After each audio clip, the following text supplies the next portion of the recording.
Hi everybody, so this is a second video in the series of our new trailer, and in this video I'll show you all the necessary upgrades and improvements I had to do to the trailer. So let's go around and see. But before I get into necessary upgrades on this trailer, I want to point out some things that we bought for this trailer and I will recommend. So these little screens here, they're insect screens. Then I got a kit, comes in a bag of Anderson hitches. So let's see if it's got a picture. It doesn't have a picture, but it contains one of their easy blocks, and it was actually a better price buying a kit instead of getting a separate pieces. So it's got one of these leveling cool tools. I actually added 2 extra chocks, so I believe it came with 2 chocks and 1 for the leveling. It came with 4 of these heavy-duty pads. Like I said, I like to use them on my concrete driveway so it doesn't leave an imprint of rust on my driveway. And they also have this really aggressive clean step, they call it.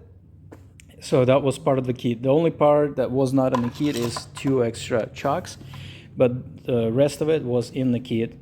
And these blocks worked very well for leveling and supporting the trailer. Then for this trailer, since we're pulling it with I'll show you, 2021 Subaru Ascent. Towing weight is up to 5,000 pounds, and tow hitch weight is 500 pounds. It did excellent job on towing this trailer 900 miles from dealership to Montana, and then on the round trip, 400-mile round trip to our first campsite. Did well except for the gas mileage. Gas mileage dropped from 24 miles per gallon to about 7, and then it felt like computer adjusted to the weight and everything, and it actually at some point went up to 9 miles per gallon. But on our trip back, we were pushing some strong winds, and it dropped back to about 8.2. So I would say average between 8 and 9.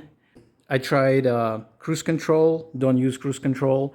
Just basically control the pedal, control the speed, and I was going about between 60 to 70 miles an hour, and sometime down the hill pushing 80, the highway speed. And this little car did well. It's a Subaru Ascent, again, limited, I believe. Only 2 top trims have that towing capacity, so keep in mind and make sure you find out with the dealer, if you get one of these, that it can pull, because if not those two top trim levels, the other ones can only pull 3,500, and I think their towing weight is different. And for this one, we got Subaru's manufacturer's hitch installed here at the dealership after we got it. And for the trailer, we got our weight distribution, sway control kit. And again, it's not an advertisement, but I'm satisfied with it. It's a Equalizer brand. Yeah, got a chippy lock just so no one can quickly pull up and snatch it from the driveway.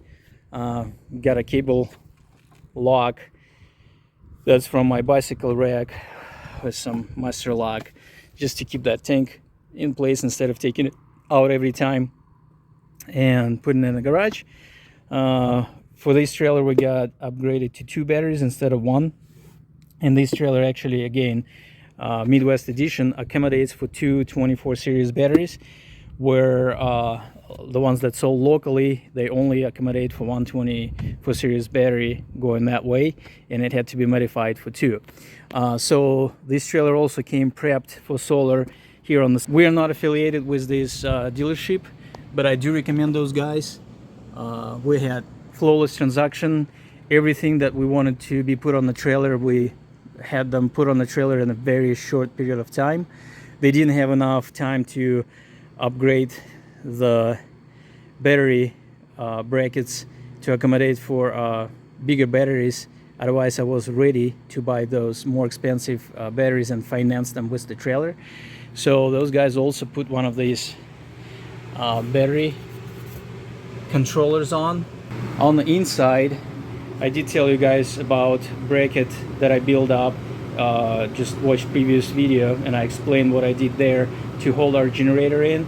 It's a Champion 4500 watt dual fuel generator, which I like. It's really quiet and it's only 95 pounds, so me, small guy, 5.5 tall and 150 pounds, I can carry this thing, you know, lift it up and roll it in and park it right there, and you can tell there's still room for a couple of bottles of drinking water there as well, and everything is strapped to that bracket that I explained about earlier.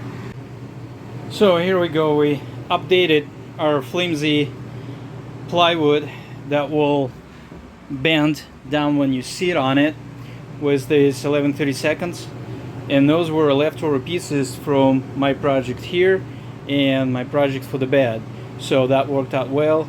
And big thank you to Love's employee that was patient with me and cut all the pieces the way I wanted, so everything worked out well. Now I just drilled some holes and actually sanded the edges around the plywood, unlike those rough pieces that were dropped in here and I was afraid were gonna break when we sit on them. So now everything is solid and butt checked. So let's put this thing back together.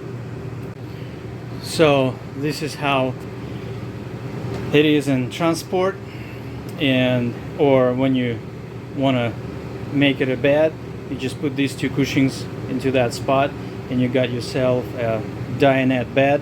But I also cut those pieces of plywood to where they're gonna hold this tabletop from sliding front to back of the trailer, because before they were about inch or 2 inches shorter, and that table would slide during transport and possibly fall off. So now it's not gonna go anywhere. And by the way, if I ever slip up and I say dealer when I'm complaining about something, I do not mean the dealer, I mean the manufacturer. As you can tell, English is my second language, and I'm trying my best, but sometimes I slip up and you know, I might don't say it correctly. But yes, manufacturer could look into that and improve it, especially for the families, for the people that are a little heavier than us, to be safe, and especially in this situation. As I mentioned in the previous video, my daughter had to do emergency landing on her back on the floor of the camper because that bunk bed failed and cracked right when she was trying to get up on top of it. So likely she didn't get hurt, but what if you know, what if she got hurt in the middle of pasture, 4 hours away from home and at least an hour away from a hospital? So yeah, not good, not good. Manufacturer. Forgot to show you another upgrade, I want to say. So I don't know if you can see or not. So this is a solar charging tire pressure monitoring system, which also has a port, mini USB port on the back. You can charge it, but I didn't have to do anything with it yet. As you can tell, it shows pressure in the right tire, in the left tire. So right now, right is flashing. It shows temperature in the tire and the pressure in the tire. and it switches to the left one, shows pressure and temperature in that. And also you can tell on the car there is a spare tire, so I can flip through the options and see what that pressure is, and that's actually for a spare tire on the trailer. This tool comes with, in my case, with 4, but you can order up to 12 tire sensors that screw on instead of the cap. And that trailer being a single axle, I think this one is important, because if I lose a tire, I lose the trailer. Okay, so I removed one of these blocks, and I'm gonna try to make 2 pieces of 2x4 on the front where that angle is cut on the bunk beds. Put 2x4s on, and I'm also gonna put some support 1x1s between the bunk beds. I'll show that later. But here is the difference in plywood thickness. The one I put on and the one that was on there originally. So, and this one is not the thickest, but on that frame it should hold our weight and structure of the build. So yeah, here's the difference. Okay, AC is going nice and comfortable in here. Today is a warm day. So this is the first piece, and maybe that will help someone in the future. So I decided not to touch this piece and not to do anything with those two, but replace the broken piece with 2x4, same size and everything. I cut it here and I notched it out like that on this end. So I'm gonna pre-drill and drive one screw going that way, and hopefully a shorter screw, and then a longer screw connecting these 2 pieces across like so, and hopefully it will give us enough support. And then also I got those 2x1s. I'm gonna run a block between here, because this one apparently has a support. Can't complain about, there must be a stud there. So this one has support. I'm gonna support it across there, and then I'm gonna put one from the floor to here to support that corner, and then on top here going there to support in between, and probably just paint them gray-ish, but at least I'm gonna know I have support on the corner of this bed and support on the corner of that bed there all the way to the floor. So, but yeah, so this piece came out nicely. Now I just need to screw it here, screw it from there and on that end, and probably put a brace across here of a 2x3 across, and put a layer of glue and put this cover back on, and then come with a thicker piece of plywood on the top and screw that all across for structural. This is going to be glued, and the other one is going to be screwed through that plywood on top. And then sure, we're going to put some white-headed screws to hold the bottom piece together. Okay, so that's where we stand. I was actually able to step on here, lay down on here to reach the screws I could reach, and then I put a piece of plywood and crawl up there to reach the last stud. I'll show you. Yeah, before I close it all up, put a bunch of glue, close it all up. I'm gonna vacuum at it too. So 3-inch screws went into the end of each stud at about 45 degrees, connecting the two. These have 2 bolts, actually 3, 1, 2, and 3. These have 1 bolt, 1 screw going in, and 1 at the end, and this end has 1 and 2 going in that way. So when I put support down below, it's even gonna be better. So now we got support here. We got brand new 2x4 instead of 2x2. We got bolts, screws instead of what are they called, splinters. The clips, the nails, not nails. Anyway, we got 3 inches all the way across, connecting that 2x2 to a 2x4 connected here. I got 2 of them ran backwards there. This one is going to be connected to it because it was nothing here, making for empty spot. So we're gonna fill that up. We're gonna fill that in like so, and do the same thing. Run screws into each end of the stud, connecting the cross members. So the problem is here, those big pieces of plywood, they either were bent and put in here, and you can do it with that plywood. I cut my pieces per size and then I spliced them about 33 inches from this side to there, so it covers up the cutoff edge, and I'm gonna have a seam somewhere around here. Same for the bottom bed. As you can tell, when it's up, I cannot take this piece of plywood through here. I cannot put a new one in, so that's why I'm working like this. I'm gonna crawl in there, start putting glue everywhere. Okay, glue is down, so hopefully I'll never need to take it apart again. And that's the reason why I don't want to put glue in between this plywood and my thick plywood, because I can always rip this in pieces, because this is wood glue, a good stuff, waterproof, I guess. And you know, I can always rip this plywood in pieces. It's like paper, but I don't want to mess up my good plywood. I can always unscrew it, rip this one apart, fix wherever I need to fix, and then put my good plywood, not using that because it's thick enough for that structure. And by the way, right in the corner, the screw is coming in from the outside and I completely missed the stud, but apparently there's a couple other screws. I checked that stud and it's pretty solid.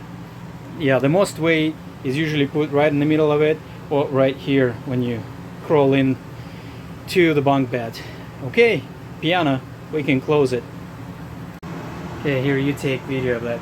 So come close like this, and I'm gonna crawl in there and show how it bends. So here's a good example. I got my son involved into the video, so I can feel where the stud is, but right in between, that's what happens to this skinny plywood. It just all bends. So, but now I can actually crawl in here and see how it changes when I put my thick piece on.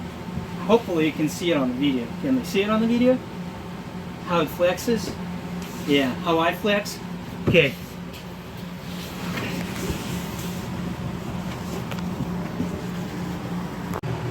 Well, at this step I want to tell you something.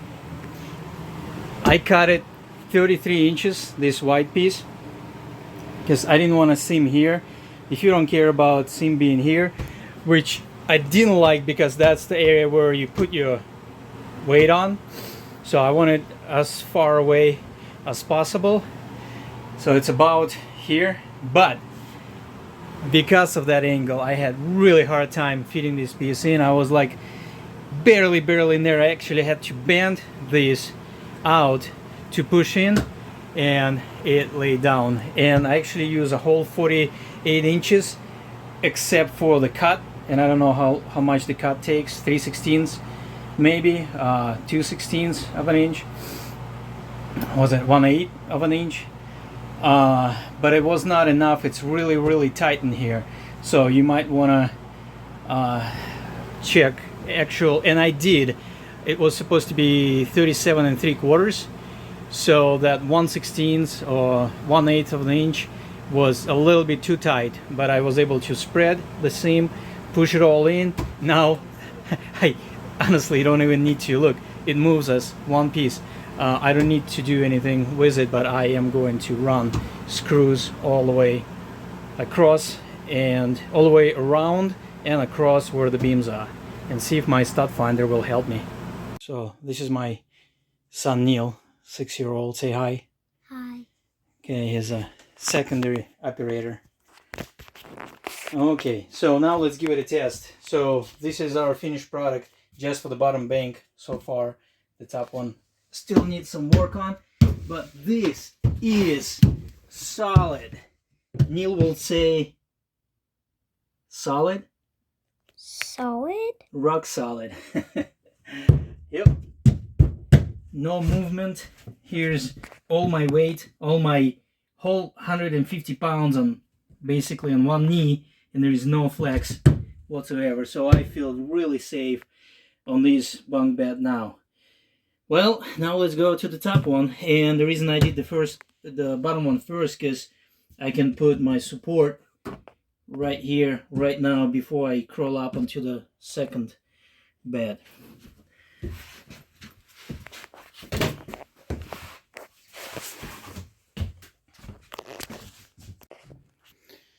Okay, so safe over there.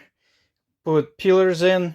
That one you can't even tell. I had that piece of trim from inside here that covers it up. I wish I had another piece to cover over here, and maybe one for here and one for there, but you can only see these pieces when you are looking inside there. So the only one exposed to view is that. So here I can feel safe. So this pillar holds the bottom bunk bed. From there we got transition to the top. So this is solid. Same down there. I got a 2x4 here instead of 1x2. Sorry, 2x3. Because my plan is to build a gate. Our dog fits in here. Instead of bringing a kennel with us, I'm gonna do a wire door, probably hinge it off of here. It will swing in and latch in a closed position, in an open position. And then since we have a solid structure of 2x3 right here, I can latch it over there. We'll create a dog house. When generator water is out of there, we can lock our dog in there if we wanted to. And I can also build up plywood walls because he likes to chew. That's the reason we want to lock him in case we leave a trailer for a little, with AC running for all the dog lovers or animal lovers. But unattended in a trailer in a confined space, which is plenty big for a dog. Like I said, when we were traveling, when we were camping, he was sleeping here on his bed. So this is almost the size of, not his kennel, his is oversized, but like a Labrador kennel. That's the spacing, plus this corner, which we can put maybe his water in here. So yeah, this is the plan. That's why I put a 2x4 here instead of 2x3. But that's going to be a different time project. So now moving on to this side, I just vacuumed all the aluminum and other stuff from manufacturing. But yeah, this structure, I don't think it ever gonna fail in this front area of the bunk beds. Not sure about the back and the wall, depending on how many screws they put through and what it actually rests on, what kind of support does it have. Unfortunately, this pillar didn't have anything in the wall to attach to, so I had to just run screws and angle into my boards in the bunks themselves just to hold this piece in place. But it's pretty much tight fit in there anyway, but just for security so it doesn't fall out. And this one here, I was able to run in here. Apparently there's like a 2x4 or 2x3 inside there, so I ran my screws on angle to hold that piece in. Same on the bottom. But yeah, if manufacturer is looking, if manufacturer is watching this video, send me some stuff to cover these up. You know, that 1.5 inch panel covers up, and maybe you have something angled like that, 90-degree angle. Same here and over there. I'll appreciate that. Maybe some paneling like that to cut strips and cover it up. But I doubt they're gonna ever see this video or respond to this video. Hey, Wildwood or Forest River, if you want to hire me to fix all your bunk problems, yeah, hit me up. Send people over. I'll get them fixed up. At least they're gonna be safe. And yeah, I think we can make it better.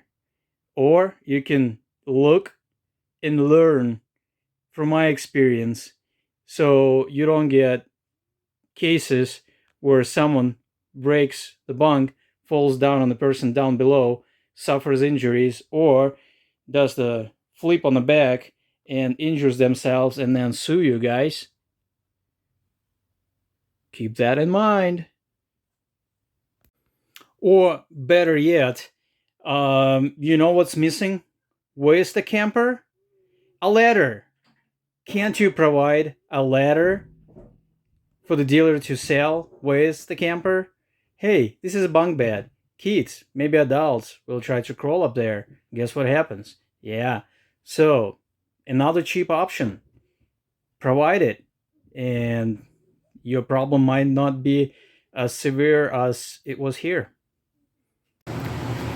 So, yeah, the top one is done. Now I'm just gonna get my fancy stud finder, find studs on this side, and run a couple of white-headed screws. Hopefully I have enough to replace these stupid black spots and maybe these two with the white-headed screws.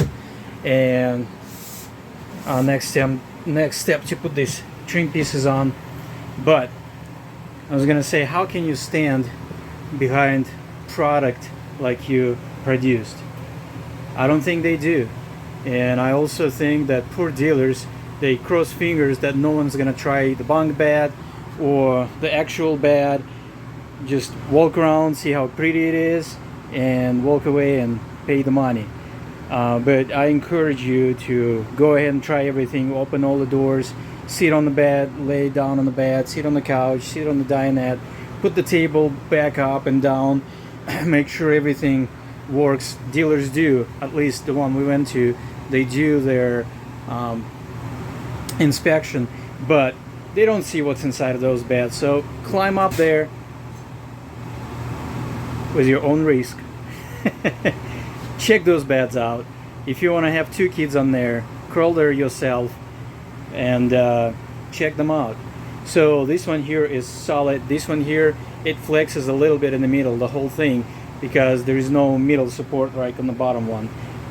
But it is way better than it was before, and you know, you can tell this thing is just solid piece. I wish they will just put a piece of nice plywood here with some nice bracing around the perimeter so it would not fail. But I don't think it will fail now, and now I know what it's built off of, and I can always take it apart and fix it again. But I don't think customer paying a pretty good amount of money for these trailers should do anything like that, or should struggle with the warranty deal. You know, find a dealer, go take it to the warranty, wait till it's all done, bring it home. You know, we shouldn't be dealing with that. Let me know if you agree with that or not. But let's put those trim pieces on. Good job, Andre. I wish I could say the same about manufacturer's job. Yeah, I was gonna show you something too I noticed today. So this is the side of the kitchen cabinet. We got fire extinguisher hanging on it.